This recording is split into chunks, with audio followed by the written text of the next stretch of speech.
tayo sa bahay. Kagigising lang natin. Alas 9 na. Kagigising lang natin, alas 9 na po. Magpuwit tayo dahil nagkatid tayo sa airport kagabi. At tayo magsasangag po. Ito po yung sasangag natin. Yung tira namin kanin kagabi. Tapos may ulam pang aking lulutuin. Iinitin na lang po. Samahan niyo po ako sa akin pagsasangag po.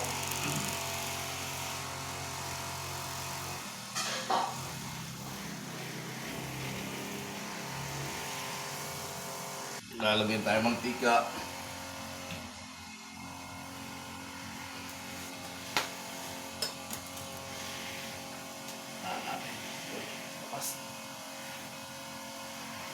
Wala kasi yung apoy na natin.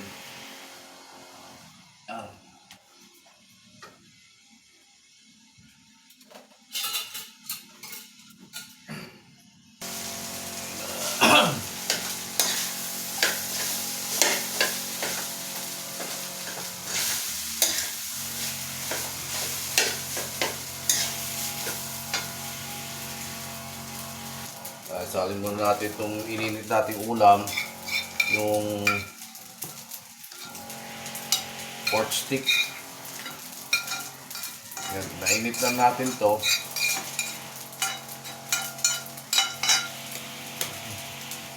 Ito po siya, yan, pork stick. Kung sasahag tayo yugasan muna natin kung tingin plato.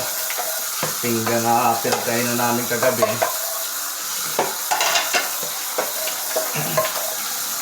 Para wala nang hugasan. Yung hugasan na lang namin yung pinagkain na namin ngayon. Tapos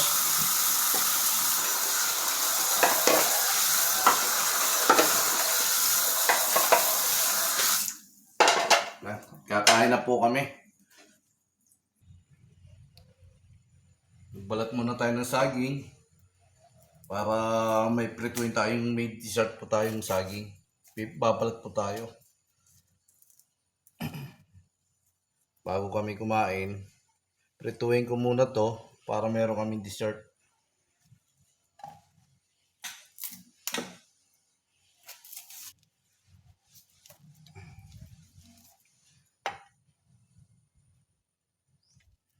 Para kompleto, meron kaming ulam na, tapos may merienda pa kami.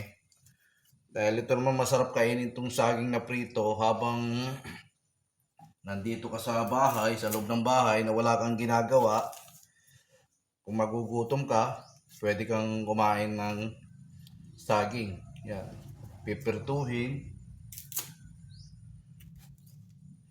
Yan, hindi naman natin, siguro pwede naman natin dahil hinog na rin to. At para pagdating ni Commander, susunduin natin yun eh. Pag sinundo natin yun, tsaka kami kakain.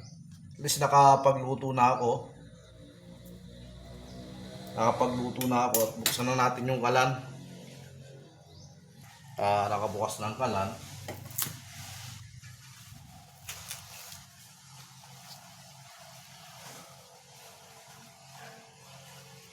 Dadalhin na natin to sa kaya tayo makapagluto na po. Yan.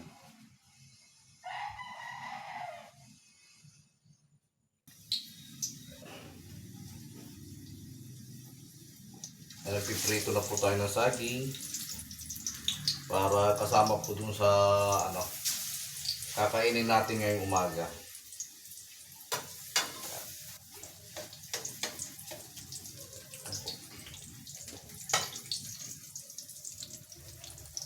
Yan na po, napiprito na po tayo ng saging. Ayan na po yung saging na niprito natin. Ayan po.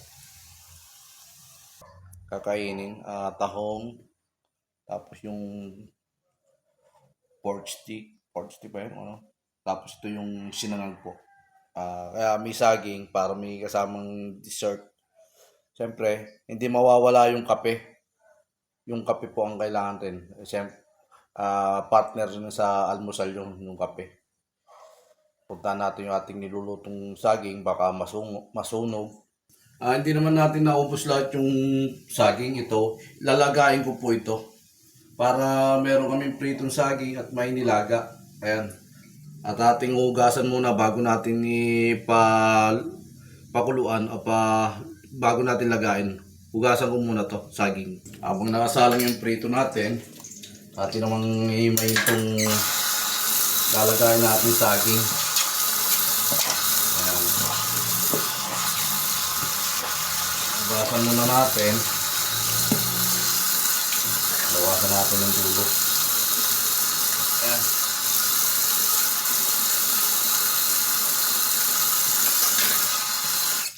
Bawasan muna natin ang dulo to.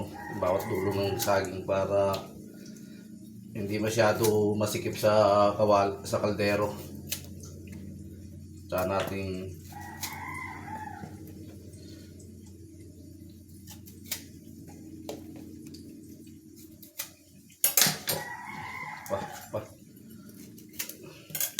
kaya magasan na natin.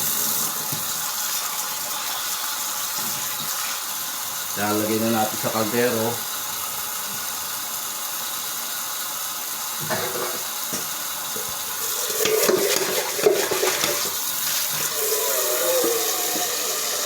Ayan na po at atin na ilalaga to.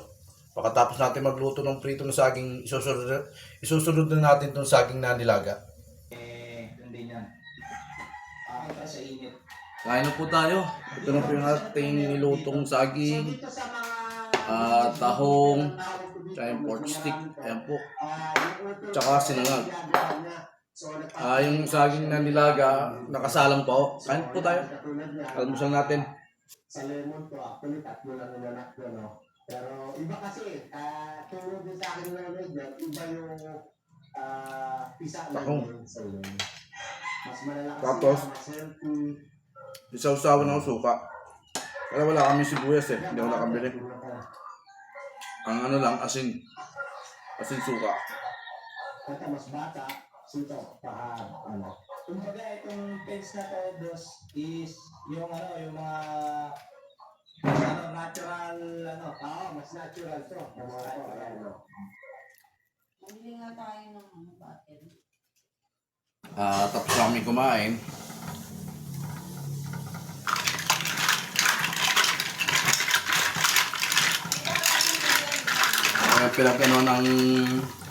Pinagano ng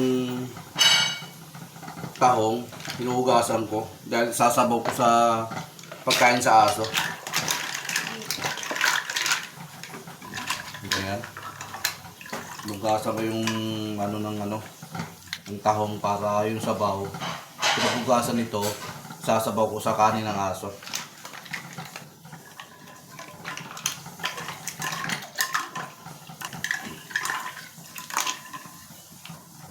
Tapos ito po yung ating nilagang saging. Ayan po. Malapit-lapit na rin po maluto ito. Nakasalang na po. Ayan po yung aso ko. Kumakain na po. Natapos na tayo sa ating ginagawa. Tayo nakaka-almusal na. Napakain na natin aso. Yung aso natin, yung manok. Tayo naman pag-ano na rin tayo, gagalaw naman tayo ng iba nating gawain. Let's go! Kalayang kabuhayan!